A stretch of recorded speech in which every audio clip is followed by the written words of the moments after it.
Welcome to Our Girl Relationships. We talk about the problems people face in their day to day lives. Let's start with the video. My sibling and I had an amazing bond. We were like best friends and shared everything with each other.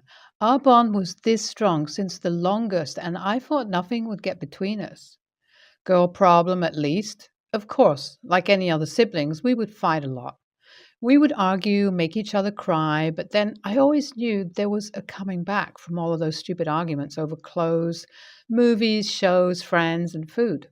I knew regardless of whatever happened between us, we would be able to combat it all and grow together stronger than ever. I guess I was all wrong because now that I think about it, it feels like our bond was as fragile as a piece of glass. One strong force, and it all just shatters. That is how our relationship went south as my brother met his now wife, Lillian. My brother met Lillian at a bar when we were in college. She was there with her friend group, and my brother and I were there catching up with our high school friends. Well, I guess my brother and her had some sort of love at first sight kind of thing because the moment they saw each other, my brother approached her and they just talked all night. Surprisingly, my brother wasn't the only one who had found love that night because I came across Jeremy there. Jeremy was there with Lillian and her friend group. So when my brother and Lillian began talking, our groups kind of merged. Jeremy and I started to talk from there since him and I both were alone and quiet. Well, eventually, Lillian and my brother began dating immediately. However, Jeremy and I kind of took things slow at our own pace. Although our relationship wasn't like a whirlwind romance like the one between Lillian and my brother, it was what I thought a quiet kind of love. But unfortunately, that simply wasn't the case. It was far from it, and you all soon will know why. About 4 years had passed since the four of us were in our respective relationships. Lillian and my brother's bond grew stronger, and I thought so had Jeremy and mine. We had become sort of good friends too, like a small friend group. So I thought, hey, Lillian must like me, or, well, at least find me tolerable. Oh boy, I was so wrong. You see, my brother and Lillian had thrown a party for their engagement. It was a huge deal because they had rented a big house and invited everyone from our high school and college there. My brother, Lillian, and I, being from the same university, this meant that it was like a small get together. So obviously, I was extremely excited for this entire ordeal. I got ready, brought my brother and Lillian a gift, and got there with Jeremy. Little did I know the gift that Lillian was going to give me tonight would take the piece of cake. Well, the party starts and it's a blast. It feels like I'm back in college again because we're there partying like crazy. A lot of alcohol is involved and there are so many people present. This caused my brother, Lillian, and Jeremy to get separated. So, in the middle of the party, I decided that I needed to find at least one of them and start looking for them in one of the many rooms. Eventually, I stumble across this room with the door half open and hear Lillian's voice. I think this is great. I'll have some company now. So when I'm just about to open the door, I hear my name being said, followed by a group of people chuckling. I kind of just stop there for a second and try to hear what they're talking about. And oh boy, being dumbfounded would be an understatement because I find myself standing there, hearing my soon to be sister in law talking about how good it feels to sleep with my boyfriend and how Jeremy is with me just so that he can get a chance with her.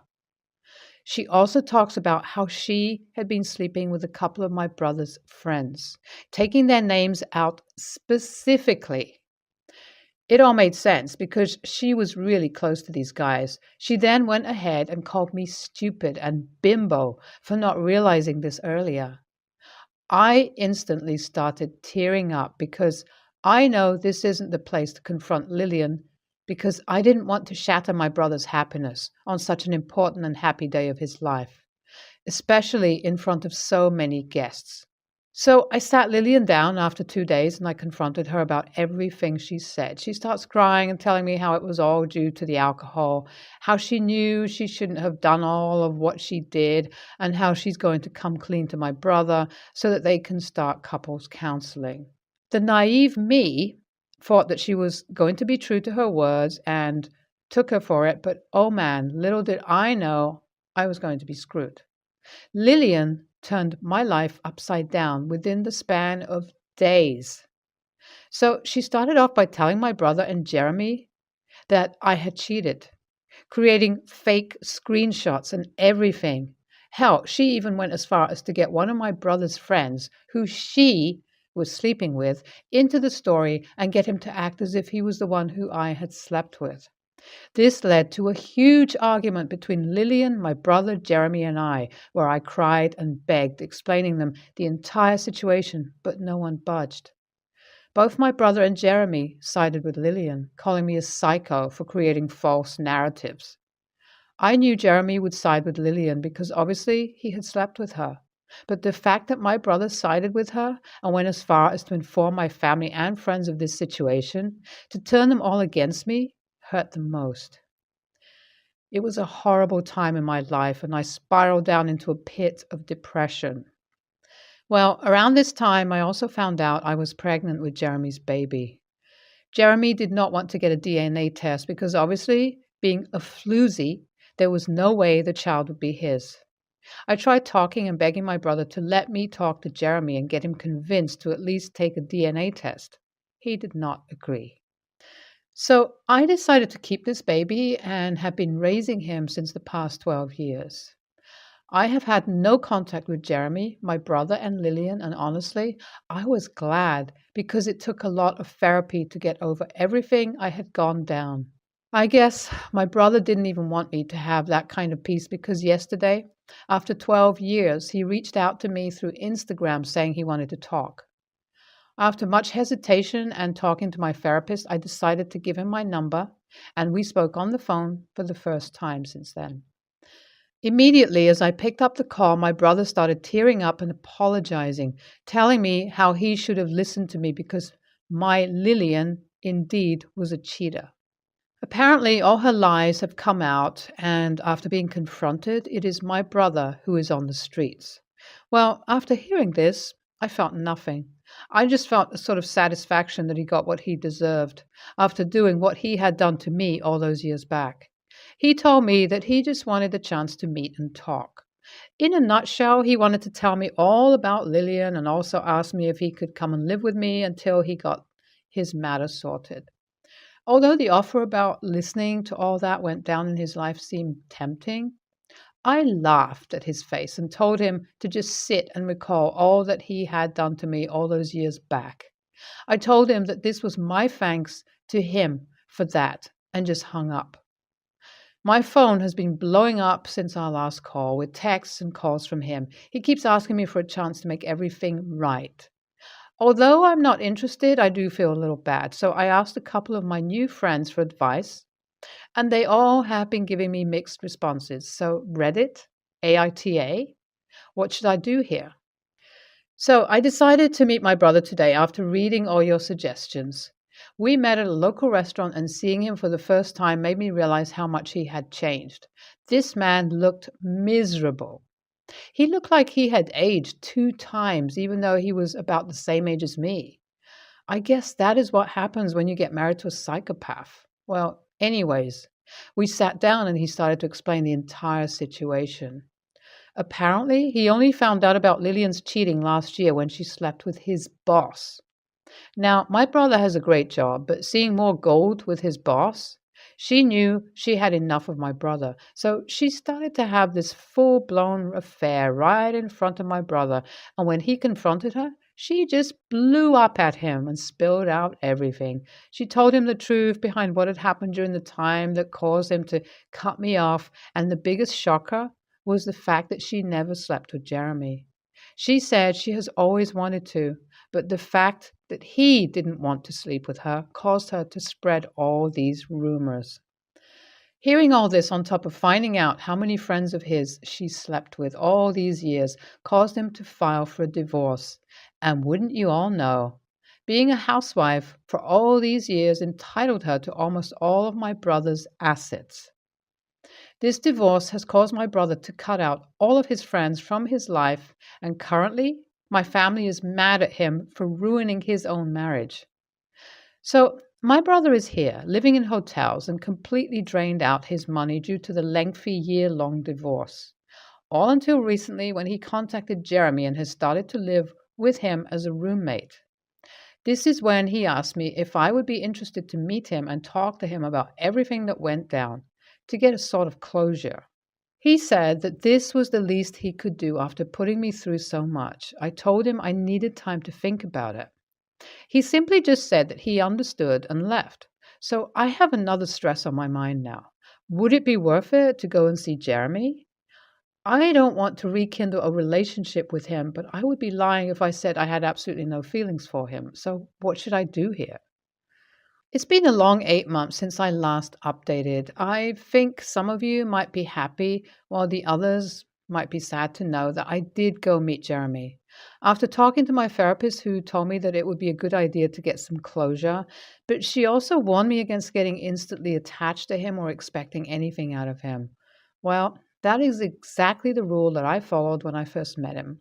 It was so shocking to find out that he wasn't seeing anyone, just like I wasn't.